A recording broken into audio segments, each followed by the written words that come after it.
Hey everyone, it's Brandon Lee here, host of Escaping Rock Bottom. We are down here, took the show on the road to Laguna Niguel, California, in Southern California. Today, I have such special guests for you on this episode because you're going to hear from people who use the drug ecstasy. And sometimes when we talk about the drug ecstasy, we think about, let's just go to a club or let's go to a rave and drop an ecstasy. Everything will be okay. But today we're going to talk about the dangers of ecstasy and recreational drug use. And there's no better guest that I've got on the lineup today. If you're watching, you see her sitting next to me. If you're listening, her name is Aisha. She's about 10 years younger than me. And you went to the same high school that I went to, Santa Margarita Catholic High School. How crazy is that? Yeah, I did. That we both graduated from the same high school 10 years apart, and we both were drug addicts. And we both played around with drugs. But I always believe that sometimes the best way we hear a message is by somebody else who's already walked our path, somebody who's walked in our shoes before. And they're not just preaching to us. So, Aisha, thank you so much for sharing your story with us today. Thanks for having me. And the first thing I'll ask you, what was your drug of choice? So mine was ecstasy. I first took ecstasy at a rave in about 2008. And I went to probably 4 more raves after that and ended up overdosing and waking up in a hospital 2 months later.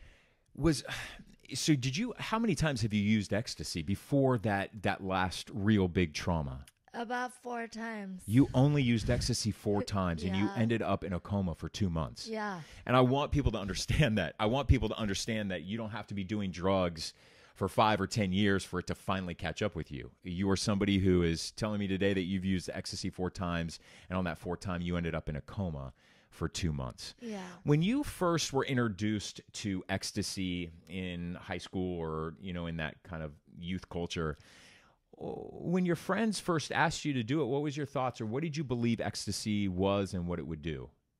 I kind of believed that it was like a hallucinogen that just made you want to dance and feel lovey and want to touch people, and because I've seen it in the shows and the movies. So, and if it's in the movies, that's exactly how it's going to play out, right? But did you enjoy it though? Did you enjoy your time on ecstasy? So the first time I ever did it, I actually had a terrible time. So I don't know why I did it again. Did it again. I was like coming down at the rave, and I couldn't find my friends, and I was just sitting in a corner and almost called my mom to pick me up. And the next morning, my entire body hurt so bad, I couldn't even walk up the stairs. I had to crawl up the stairs. So I have no idea why I did it again. Do you think it was maybe because your friends were doing it and a little level of peer pressure? Yeah, so I originally didn't even want to go to a rave. I would just tell my friends that I was going to go. But they kind of called me out and was like, you always say you're going to go, but you never go. Like, you bail all the time. So I had to show them. As a good addict, Yeah. or as... And that's the thing. Like, we talk about addicts, and people assume like in order to be an addict and earn that card, like you have to be using drugs for a long period of time. And if there's one message, especially with your story, that I want to get out there to people is that, listen, you can do recreational drugs one time. You do not know what you're putting into your body. Yeah, like, you exactly. just don't. Like, you're buying these drugs, this ecstasy, and it's coming with a little smiley face on it, and they try to be really cute with the pill shapes to make it feel like it's just easy fun. But all it takes is one time to be laced with the wrong drug. When you were in that coma, and I know you've had time to like reflect back on that. I'm sure you've had conversations with your family. Yeah. Was there ever a time that your parents thought about pulling the plug? My parents didn't, but the doctors did. Because I also had 4 strokes while I was in my coma. And after those strokes, I just became comatose pretty much. And the doctors were saying that I'd probably be a vegetable or I'm not going to wake up. But my mom would pray and go to church every day and just be on her knees at this church that was actually by the school that I ended up going to, USC, and she even brought the priest in there to like bless me, and just one day I woke up. Wow. I mean, that's a spiritual experience. Yeah. And how does spirituality just play in your life today? I've always been very spiritual. I do believe in God, but I'm not someone who goes to church and really reads the Bible. Through what I went through, like, I know he's real and I know he's looking after me because I actually had some visions in my coma. Tell me about that. So not a lot of people know about it, but I think I was just about to die, and I feel like I was like trapped in between, and so there's a bunch of jail cells lined up, and there's like a person at the podium like calling people in, and in these cells there's like a bunch of people like just crying and like really sad, and I just remember they're like trying to call my name to like step up and get in my area, and I just kept running backwards and like running away, and I kind of felt like I was like in a cemetery, like in a scary movie, and like it was all like dead leaves and trees and stuff, and I just kept running. And I asked you, and thank you for sharing that, because I tell people all the time, like I was, even though you and I both went to Catholic school, I was definitely not a religious person. And, you know, I had my own inner demons, and I definitely didn't believe in God and didn't have any spirituality. But it was through my, when I was on a coma, you know, when I was on life support twice in 1 week. And it was through that experience that when I came to, when I finally came out of my comatose, I remember taking a huge gasping breath, and there's this doctor who was like looking over me in the ER. And the moment I took that breath, she looked up to the sky and she goes, "Thank you, God, for saving this one." And that was really the first spiritual experience that I've ever had, like that I felt in my life. But I think that's important, because I don't know about you, but my spirituality plays a huge role in the way I stay sober today.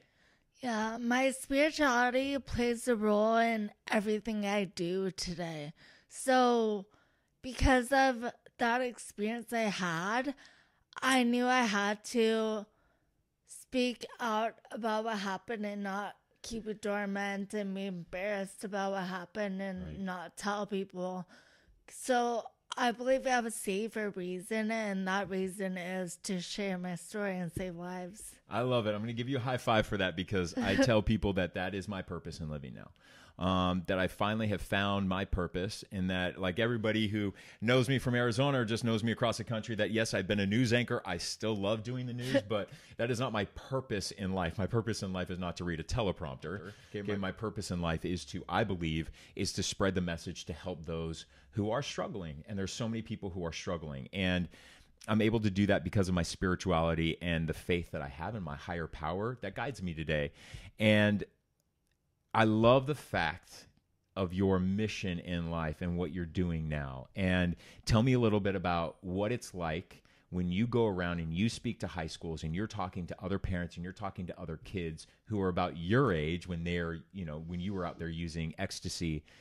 First off, how do they receive that message when you're at a high school? Do you think, like, remember we were in high school and we'd have a guest speaker, and like I was a dick sometimes, and, like, be a jerk, play on my phone, or I would gossip, or I would talk, and I wouldn't even pay attention. And I'm sorry for all those public speakers who came and I was not listening. But what's the reaction you get from people? Because you're real, like you're somewhat their age, and I actually get a really good reaction from people. I did go back to Santa Margarita and talk to classroom, but the moms of my friends, they're like siblings were in the class, and they knew the girls who were at the rave with me, so the moms got really mad at the school for having me there. Wow. Maybe because they're still trying to process. Well, yeah, and because, like, the siblings were there, and they were just very naive to the entire thing and thought it was all me. And But a lot of the kids from the classroom did message me on Facebook and said I was going to go take ecstasy this weekend. And because of hearing you, like, I'm not going to do that.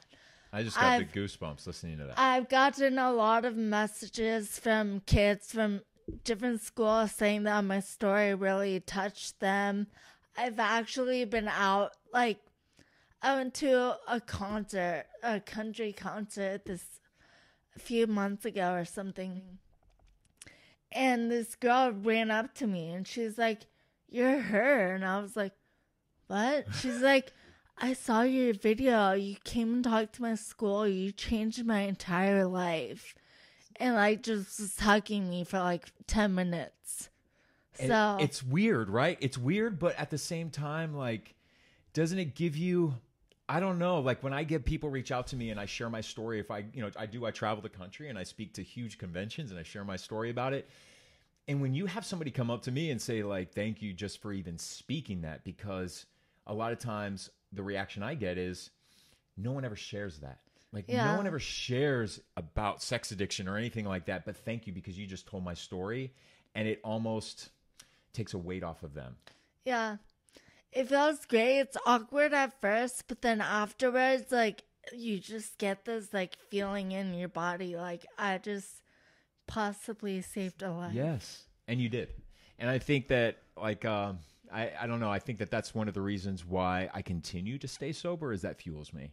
You know, like that feedback and that feeling of you just may have saved somebody from going down a really shitty path. Yeah. You know, and like we can't protect everybody, but what we do have is our story and a purpose for living. And I can definitely say from my experience and my near-death experiences that I should be dead. I should be dead. And there's no reason why I'm alive other than the fact that, no, the reason I'm alive is to be here in this moment doing a podcast for that random person who may be listening that I've never met before, who's driving to work today and who's just throwing on a podcast, and you never know how that message is going to impact them. Yeah, I believe it's the same thing, actually. Yeah. And like even today, like the fact that we went to the same high school, you know, separated by 10 years is not by chance, you know, and I don't believe in coincidences of life. I believe in purposes of life. Yeah. And I think that's so awesome. And, you know, the final thing that I want to wrap up is for the person who is watching or listening, what do you tell them about just the dangers of ecstasy? What's your message to that kid or that mom or dad who's listening? Just don't try it. Don't even do it. Focus on yourself and your goals for the future. And if you're having a difficult time or even thinking about doing any sort of drug, talk about it, because there's probably an underlying issue that's really affecting you. And turning to drugs is not the answer. I really don't wish what happened to me on anyone. Mm-hmm. So, thank you. Thank you for sharing your story with me. And I truly am so grateful. I'm grateful that you're alive, and I'm grateful that you are not just alive and living your own life, but you're sharing that message and you're sharing your survival story with so many other people because it's going to change people's lives. And that is so awesome. So thank you. Thank you very much. All right, so as you can see, I have another special guest with me today. This is Taylor. Taylor is 8 years younger than me. You're 30, right? I'm 30, yes. You're 30. Where'd you go to high school? I actually graduated from Venice High School. He graduated from Venice High School. Okay. Taylor, tell me a little bit about your drugging experience when you first started using. Yeah. So I got the opportunity to use drugs at a pretty young age. Growing up in LA, it's not really that uncommon, right. Especially in the Venice area. So around the age of 12 is when I first started experimenting with drugs. At that time, they were busing a lot of kids in from the overcrowded areas of Los Angeles. With that came, some of the harder drugs. So really got into it pretty young. Continued from there. I just remember as soon as I tried drugs for the first time, it was the answer. It became my solution. Life was my problem, and I was home. And I in that moment decided that it was going to be my career, and I had found my identity. And from that moment on, that it was just always going to be a part of my life. Damn, the way you described that, it's so It's crazy to hear another addict describe like how that drug made him feel, because I so relate, because it's exactly how I felt when I started using drugs. Like it just, like I was battling my own demons about being gay and had that own, you know, that shame and that guilt, right? But the moment I did meth and I did GHB, like I truly, it was just like the problems went away. Yeah. And then they were still there, but totally. Yeah. Yeah. But they're still there. They're only like away for that little immediate time that you're high. So, if you can, talk specifically about what drugs you were actually taking. Yeah. So the first drug I did was I smoked weed. That unlocked, you know, the world of drugs to me. I thought, if this could do this for me, what could every other drug? So I went through, very shortly after that, crack cocaine, PCP, got into huffing a lot, you know, just as they presented themselves, I took the opportunity.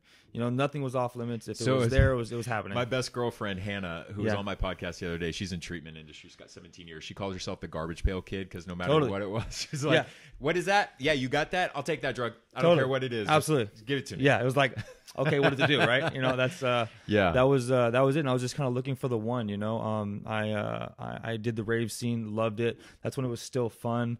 You know, and then I found, you know, opiates, and, you know, the Vicodin, the Norcos, the OxyContin, which led to the heroin, which led to the methamphetamine and heroin, and then again crack cocaine, you know, reared up, and that was just a cycle of those three brought me to my knees. You know, I woke up at the age of 27, just strung out. The majority of my life was spent on a bathroom floor, covered in dried blood, searching for veins. God. Yeah. You know, people ask, and now that you can kind of reflect back, because how many years do you have sober now? And now it's 3.5. 3.5 years. Yeah. It's freaking amazing. Incredible. It's a miracle, especially because you were slamming. Totally. You were slamming, by the way, for viewers, listeners who don't know what that is, that it means you're shooting up with needles. Yes. And you're injecting the drugs, known as slamming in the drug world, which is a miracle that you have 3.5 years, because I'm not going to say the percentages of people who recover from slamming. It's not great. And it takes a lot of strength and a lot of self-discipline to get out of that. Boy, you want to talk about a drug that handcuffs you? Totally. Slamming. Yeah. It is hell. And now that you've had some years to reflect, I know you're working a program. What do you think? And it's a question I get all the time. What led you to that? Like, looking back at, what were the traumas that happened to you that made you choose a life of drugs to escape? So, there were, and this is the thing. I get that a lot, but I don't blame my drug addiction on anything. Okay. Specifically. Okay. I think it was something that I was born with. Okay. I just stumbled across drugs and alcohol that took it away first. Yeah. You know, some people it's, you know, shopping. Some people it's, you know, sex. Some people it's eating. And before the drugs and alcohol, it was cartoons and food, right? I would hoard food in my room. I would isolate and watch cartoons all day because it took me out of my reality. Mm-hmm. And that's what I was looking for. Anything I could do to not have me in my reality was the solution, you know? What was happening in your reality that was bad that you wanted to escape from? So again, it was nothing in particular. It was just a sense of the unknown. You know, I just didn't know how to be. I didn't know who I was. I didn't know what I liked. Not comfortable in your own skin. Exactly. Yeah, they say that a lot in the program. I wasn't comfortable in my own skin, but I feel like it was just an unknown of what my skin even was really. You know, I didn't know anything about myself. At a early age, I took on all the responsibility of the things that were happening in my parents' life. I took up all the responsibility of things that were happening in my brother's life, and just full of anxiety, full of anguish, you know, full of self-doubt, and I just didn't know how to live. I think what's so amazing, and why I wanted to talk to you, you know, for this podcast today, is because this podcast is all about not just our war stories, but this podcast is absolutely about sharing a message of hope and inspiration. And the fact that you're still alive should be inspiration and hope for everybody who's watching and listening, first off. But the other thing that I love what you guys are doing is you are out there, along with Aisha, you guys are out there trying to spread this message to teens and to youth. Because I don't want to wait. Like, I speak at AA conferences all over the country. I just do. 4 or 5 times a year I'm out there speaking. But I'm like, yeah, but those people have already gone through their drug abuse and they want to hear my story, which is fine. But what you guys are doing is you're carrying the message to people before they even go down this path. And you're warning them about it. And I think that that is so crucial that it's coming from somebody like you who's 30, you're relatable, you're youthful, you're young, and and kids ages 17 and 18 are going to relate. I love that you're going on this mission right now and you're speaking to schools in Southern California and high schools, telling them about the dangers. What's the reaction you get from these kids? So, I mean, we're going even younger than that. We're going like 8th grade, right? About to go into high school even. Perfect. And that's, I think that's such an important age. That's when I started to feel the most uncomfortable Totally. in junior high school. Absolutely. That's when I knew I was gay and I was being teased. And that's where it started for me. Exactly. That's such a volatile time Yeah. in our lives and our mind, right? We're about to make this huge transition into an unknown that, you know, there's so much pressure on just even, you know, high school alone, let alone when you get in there and you get into all the groups. And it was a huge turning point in my life to me. The reaction's good. You know, it's you know, Asia has such an incredible and powerful story, you know, and then I can bring that dynamic of you know, the addict that struggled for a long time, you know, and the information is so important to get to them at this age, and the reactions is good from them, you know.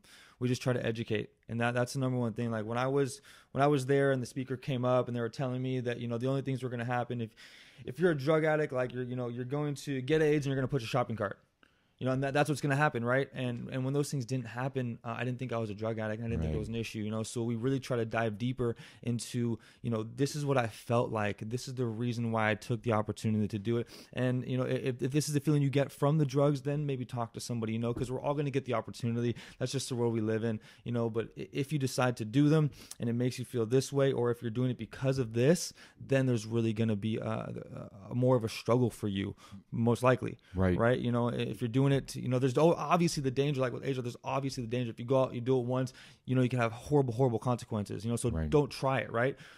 But people are going to. Yeah, you know, that whole like just say no doesn't work. Exactly, right? And when you do try it, you know, or if you do try it, you know, if this is what's happening after that, be aware of it. Exactly. And I think too, what's so important about that conversation is because as the good addict that I was and the rebellion kid that I was inside of me, like I was a great athlete. I did really well in school, and so my parents didn't bother me, right? But the thing is that even if somebody were to tell me not to do something, I'm going to go do it. Totally. But I think what the great thing is about your messaging is that I think that had somebody spoken to me, I think that conversation would have just lived in my head. Just like you'll hear in the rooms of AA that people say, once you have AA in you, it never leaves you. Yes. And that if you do relapse, it's fucking hell. Because when you're high on drugs, you feel shame, you feel guilt that you just are now high, you've relapsed, and everybody... I'm blessed that I've never relapsed in my 9 years. The day I went to my first AA meeting, I've been sober ever since that day. But I trust and believe those who do come back to the rooms to tell me about their relapse. And they always tell me this. It is 10 times worse, and you pick up right where you left off. Yeah. And they're like, Brandon, whatever you're imagining and fantasizing, you know, because I do still, to this day, 9 years in, I still fantasize about using drugs once in a while. And Definitely. like, I remember the high times, which is the goddamn devil on my shoulder doing, you know, like being like, it's still there for you. Totally. And, you know, what I realize is that once that program is now in me, and what they say is like, they're like, Brandon, the moment I got high again, it was just like this overwhelming shame that came over me. And the reason why I say that is because your message might just stick with a kid or two, and even if they do drugs and they're like, dude, this is what that guy was talking about, like, Totally. Whoa.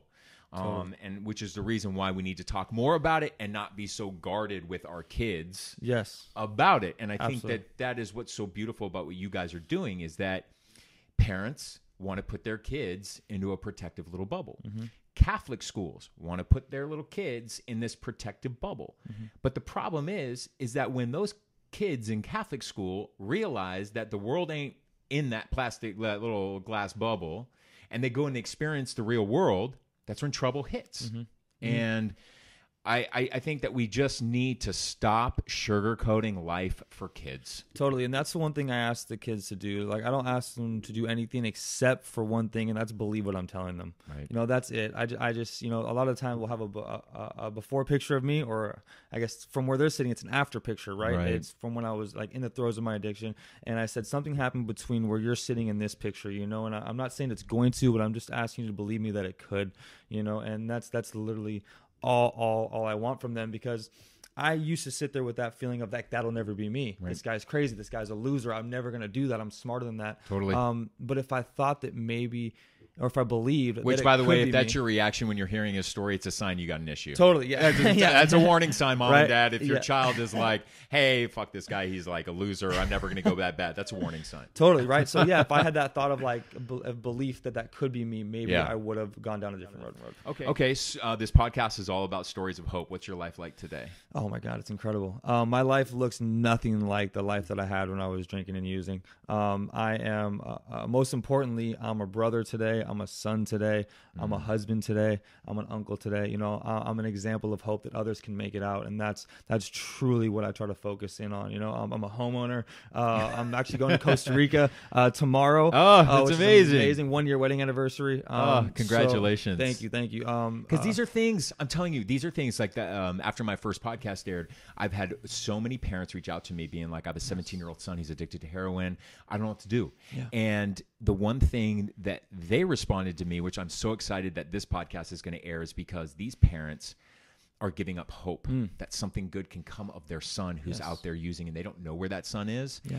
And I want them to hear your story and Asia's story, and it's gonna spark hope in them. Absolutely. That my son can eventually get married at age 30 and have 3 years sober and do those things. Totally. And they don't have to wait. And that's like my story. I got sober when I was at the end of 28, about to turn 29. Mm-hmm. I'm like, how amazing that I got so fucked up in my 20s that I got sober in my 20s, that now I can live the rest of my life sober and amazing. Totally. You know, you don't got to wait till you're in your 40s and 50s to realize you're an alcoholic or you're a drug addict. Absolutely. And the younger the better. You know, sobriety is a gold mine. Sobriety is an absolute gold mine, you know, and the younger somebody can get it, the better. Yeah.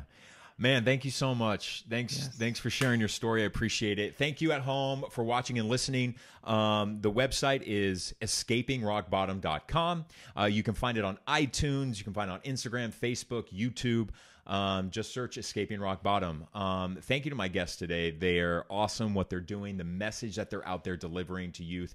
And here's the thing, like if you're a parent and you're watching right now, what I want you to know is that no matter how far down the scale you think that your son or your daughter has fallen, don't give up, and don't give up that hope, because if my parents really knew what had happened to me, a lot of parents would probably give up, being like, there's no way he can turn his life around. And the reason why I wanted to have Taylor and Aisha on the show today is to prove to you that they did these drugs, they lived this lifestyle, but look at their lives today and the impact that they're having on people's lives today, because Taylor could be your son and could be that story of hope. So never give up hope, because that's what this podcast is all about. So thank you very much.